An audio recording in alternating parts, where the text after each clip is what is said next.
You are tired. I don't mean the kind of tired that a good night's sleep can fix. I don't mean the physical exhaustion of a long day at the gym or the mental fatigue of a difficult project. I am talking about a deep, resonant exhaustion that lives in the marrow of your bones, a heaviness that greets you the moment you open your eyes in the morning before the alarm even has a chance to scream at you. It is the exhaustion of performance, the exhaustion of pretending, the exhaustion of holding up a mask that has become so heavy it is beginning to tear the skin of your face. Look at your life. Really look at it. You have likely achieved many of the things you were told would make you happy. You might have the job, the title, the relationship, the apartment, the car, the numbers in the bank account that signify safety. You have checked the boxes. You have followed the script. You have been a good student, a good employee, a good citizen. You have done everything right.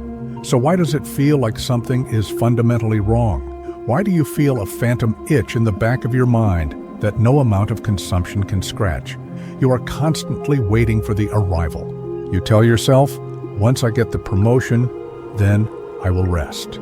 Once I buy the house, then I will feel secure.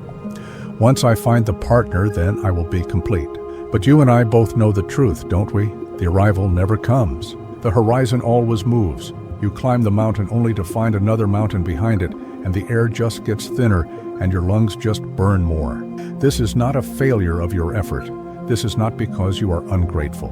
This is not because you are broken. This is because the game you are playing was designed to never be won. You are caught in a cycle of manufactured scarcity and artificial desire, running on a treadmill that powers a system that does not care if you live or die, as long as you keep producing while you are alive.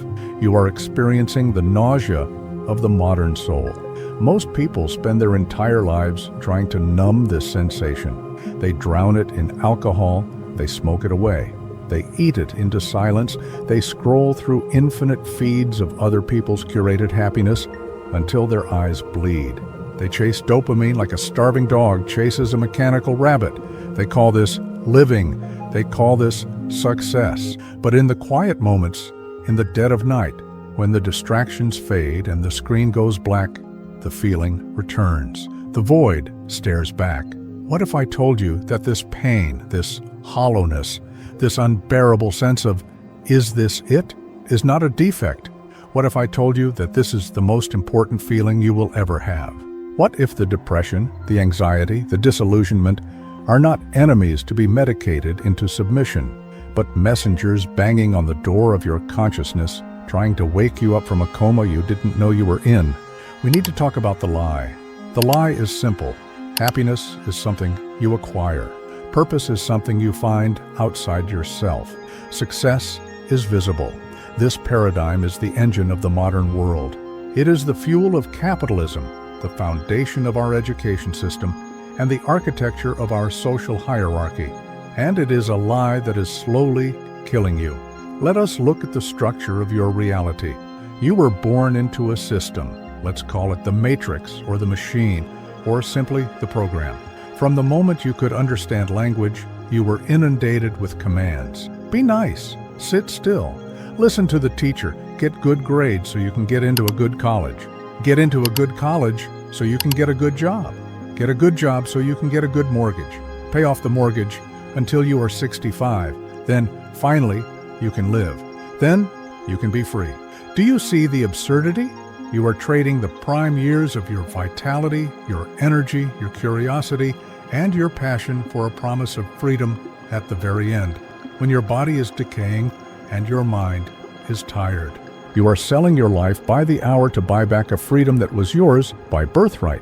The German philosopher Martin Heidegger spoke of das Man, the they, the faceless anonymous crowd that dictates how we should live. We talk as they talk. We read what they read. We enjoy what they enjoy. We shrink our massive, infinite potential into the narrow mold of them. You have become a copy of a copy of a copy. You have forgotten who you were before the world told you who you had to be. This is why you feel the void. The void is the distance between your authentic self and the false self you have constructed to survive in the system. The wider the gap, the deeper the pain.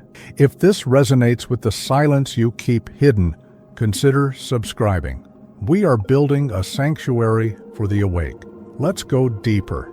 Let's look at the nature of this happiness you are chasing. The Greeks had a word, ataraxia.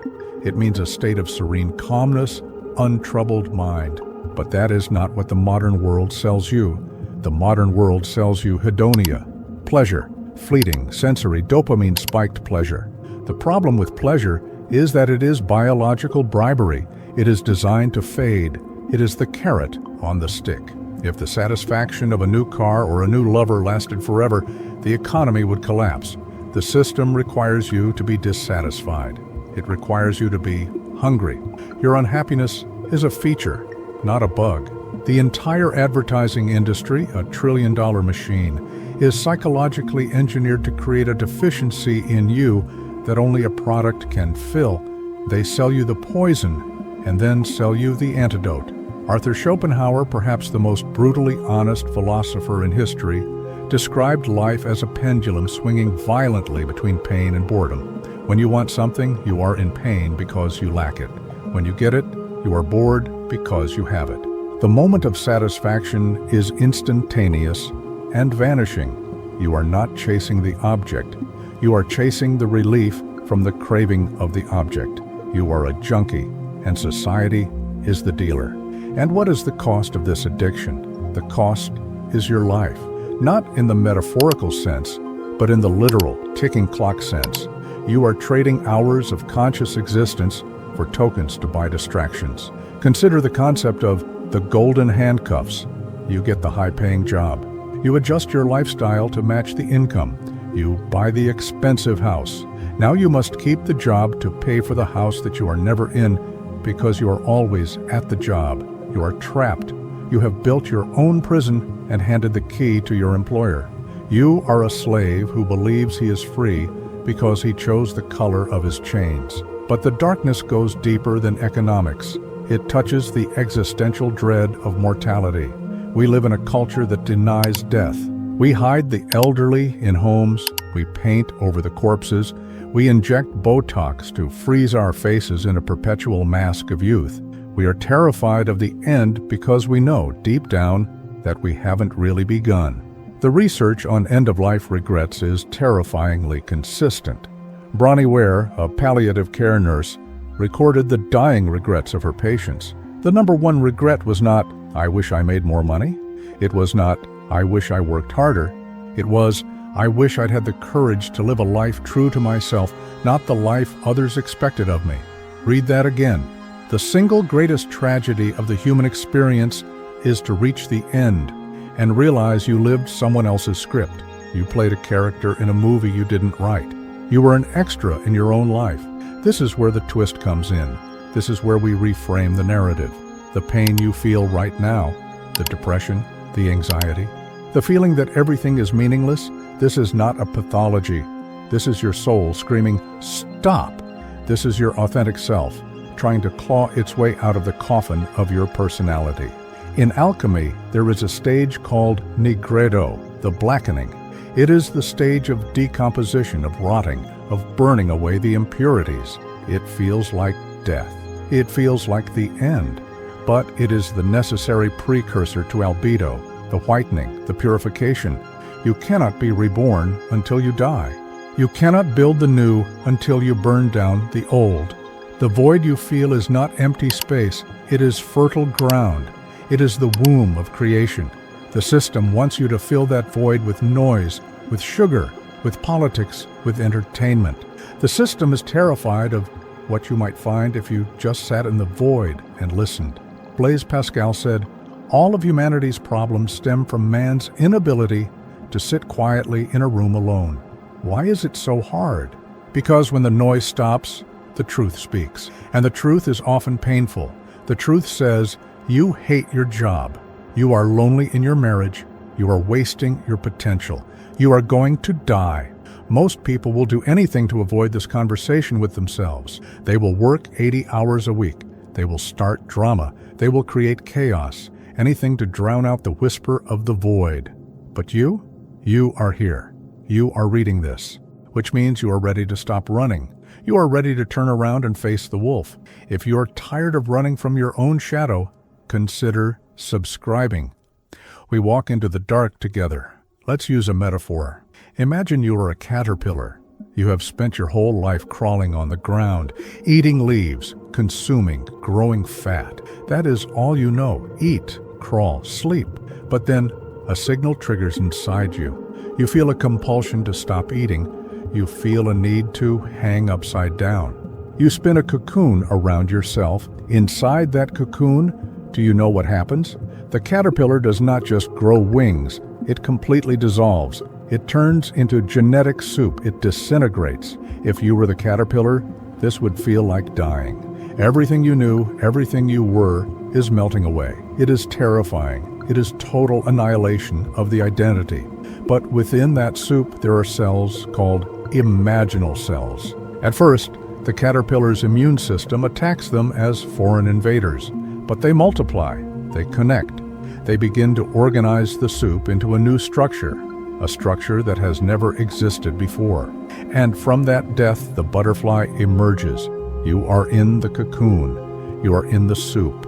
You feel like you are dying because the person you thought you were is dying. The employee, the consumer, the people pleaser, the terrified child, they are dissolving. And the system tells you this is wrong. The system wants you to remain a caterpillar because caterpillars consume. Butterflies fly away. Butterflies are uncontrollable. The modern crisis is a crisis of meaning caused by the death of the old gods and the failure of the new ones. Nietzsche famously declared, "God is dead." He wasn't celebrating atheism. He was warning us. He saw that the religious structures that gave people meaning were collapsing, and he predicted that we would replace them with dangerous ideologies or succumb to nihilism. We have replaced the cathedral with the shopping mall. We have replaced the priest with the influencer. We have replaced prayer with the algorithm. And we are starving. We are spiritually anorexic, gorging on empty calories of information that provide no nutrition for the soul. Jean-Paul Sartre told us that existence precedes essence. You are not born with a purpose written on your forehead. You exist first, and then you must create your purpose. This is a terrifying freedom. It means there is no script unless you write it. It means if your life is empty, you are the one who left it empty. It places the weight of the universe squarely on your shoulders. So, how do we live in this new paradigm? How do we break the chains of the system and step into authenticity? First, you must kill the hope of a savior. No politician is coming to save you. No boss is going to hand you fulfillment. No partner is going to complete you. You are on your own. This sounds bleak, but it is actually the ultimate liberation. If no one is coming to save you, then you are free to save yourself. You are free to stop waiting. Second, you must embrace the concept of amor fati, the love of fate. This is Nietzsche's formula for greatness. Do not just bear what is necessary, still less conceal it, but love it. Love your struggle. Love your void. Love your confusion. It is the raw material of your transformation. Stop wishing your life was different and start using the life you have. Third, you must practice the art of via negativa, the negative way. We are taught to add things to our lives to improve them. Add a habit, add a purchase, add a connection. But true wisdom is often about subtraction. What can you remove? Remove the toxic friends. Remove the mindless scrolling. Remove the debt. Remove the need for validation. Remove the sugar. Remove the noise. When you chip away the marble that isn't the statue, the art reveals itself. You don't need to find yourself. You need to unbury yourself. You are buried under years of conditioning, trauma, and societal expectations. Let's address the objections that are rising in your mind right now. But I have bills to pay. I can't just quit my job and philosophize. Valid. The system has you by the throat. I am not telling you to become homeless. I am telling you to detach psychologically. Keep the job, but realize it is a transaction, not your identity. Do the work, get the money, buy your freedom. Do not give them your soul. Do not let the corporate title become your self-worth. You are a spy in enemy territory. Act like one. But I have a family. I have responsibilities. Your greatest responsibility to your family is to be a conscious, alive, authentic human being. A father who provides money but is dead inside teaches his children that adulthood is a funeral. A mother who sacrifices her joy for safety teaches her children to be afraid of life. Your children do not learn from what you say, they learn from who you are. If you are a slave to the system, you are training them to be slaves. Break the cycle. But it hurts. The void is terrifying. Yes, it is. It is supposed to be. Pain is information. If you put your hand on a hot stove, it hurts. That pain is telling you to move your hand. Your existential pain is telling you to move your soul. Do not numb it, listen to it, sit with it, ask it what it wants. If you are willing to listen to the pain instead of numbing it, consider subscribing. We are learning the language of the soul. Let me tell you a story. It's a composite of thousands of stories, but it is true. There was a man. Let's call him Elias. Elias was a high-performance executive. He woke up at 5 a.m. He drank the green juice. He listened to the motivational podcasts. He crushed his KPIs. He was a shark. He made partner at 35. He bought the penthouse overlooking the city. One Tuesday, Elias came home after a 14-hour shift. He poured a glass of rare scotch. He stood by the floor-to-ceiling window looking out at the city lights, the glittering nervous system of the machine. And suddenly, he felt his chest collapse. Not a heart attack, a soul attack. He fell to his knees on the imported Italian marble. He looked at his reflection in the glass, and he didn't recognize the eyes staring back. He realized, with a horror that made him vomit, that he didn't care about any of it. He realized he had spent 15 years climbing a ladder that was leaning against the wrong wall. He tried to go back to work the next day, but the illusion was shattered. He saw the meetings as absurd theater. He saw his colleagues as frightened children in suits. He saw the products they sold as landfill. Elias didn't quit immediately, but he started to die to his old self. He started to read. He started to walk in the woods. He started to write. He sold the penthouse. He moved to a smaller place. He took a job with less pay and more time. He started to paint, something he hadn't done since he was 7. His friends thought he had a breakdown. They whispered that he lost his mind. But Elias knew the truth. He hadn't lost his mind. He had found his soul. He was no longer successful by the metrics of the matrix, but for the first time in his life, he was free. He could breathe.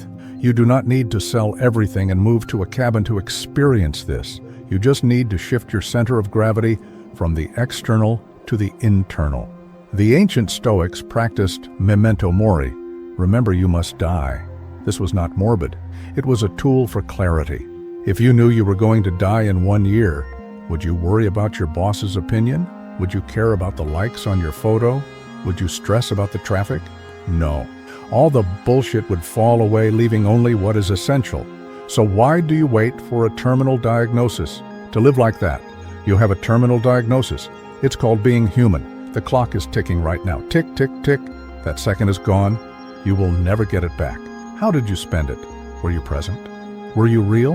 Or were you sleepwalking? The system relies on your immortality complex. It relies on you thinking you have forever, so you can afford to waste today. Wake up. You don't have forever. You have now. This is the call to adventure. The hero's journey always begins with a separation from the known world. You must leave the Shire. You must leave the Matrix. You must enter the dark forest where there is no path. Joseph Campbell said, "If you can see your path laid out in front of you, step by step, you know it's not your path. Your own path you make with every step you take. That's why it's your path." The uncertainty you feel is the price of admission to a genuine life. Security is for cadavers. Life is risk. Life is danger. Life is the unknown. So here are the practical instructions for the decomposition and rebirth. 1. The dopamine detox. You must reclaim your neurochemistry. For 1 week, cut the digital umbilical cord. No social media, no news, no video games, no pornography, no sugar. You will experience withdrawal. You will feel bored. You will feel agitated. Good. That is the feeling of your brain healing. That is the feeling of your attention returning to you. You cannot think deep thoughts with a fractured mind. 2. Solitude immersion. Spend at least 30 minutes every day doing absolutely nothing. No meditation apps, no music, just sitting, staring at a wall, walking without headphones. Invite the demons in. Let the anxiety bubble up. Observe it. Don't judge it. Ask it, what are you? You will find that underneath the anxiety is sadness, and underneath the sadness is anger, and underneath the anger is passion. You have repressed your life force, and it has turned into poison. Release it. 3. The deathbed visualization. Close your eyes. Visualize yourself at 90 years old, lying in a bed. Your breath is shallow. The room is quiet. You have 5 minutes left. Look back at your life as it is currently on track. Are you proud, or are you filled with a bile of regret? Now open your eyes. You are back. You have been given a second chance. You have been given the gift of time travel. You are young again. Change the track.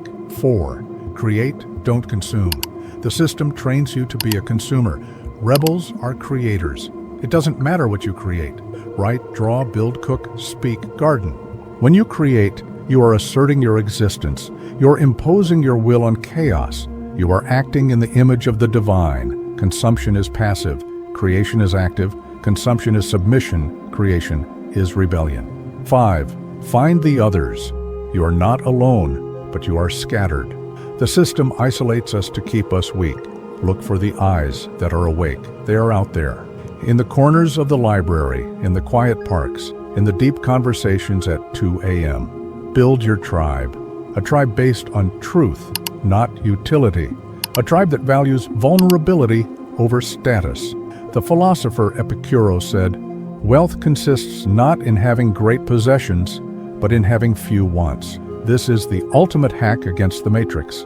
If you do not want what they are selling, they cannot control you. If you are content with a simple life of friendship, contemplation, and creativity, you are invincible. You become a glitch in the algorithm. You become a ghost in the machine. You must understand that this is a war. It is a war for your attention, a war for your energy, a war for your soul.